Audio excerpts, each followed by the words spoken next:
عاجل خبر د جنرال دوستم ژوند په خطر کې دی. سلام ستړي مه شئ، وخت مو په خیر. په لوی افغانستان چینل کې د تا ښه راغلاست وایم. د نویو تازه خبرونو دپاره لوی افغانستان چینل سبسکرایب کړئ.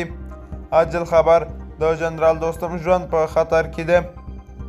په ټولنیزو رسنیو کې د پخواني ولسمشر محمد اشرف غني لومړی مرستیال جنرال دوستم د صحت په هکله ډول ډول خبرونه خپریږي. ویل کېږي چې په هغه زړه حمله ورغلې ده او په عاجل ډول روغتون ته رسول شوی دی. سربیره پر دې بیا اشرف غني وایي کابل ته د راتګ اوازو ته یې پخپله ځواب ویلی دی. د افغانستان پخوانی ولسمشر محمد اشرف غني د راتګ په هکله نوي معلومات خپاره شول.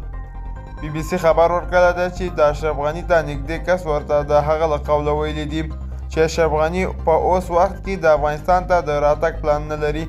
دوستانو دا زموږ د دې ساعت چمتو کړی خبر. تر بیا ښې چارې.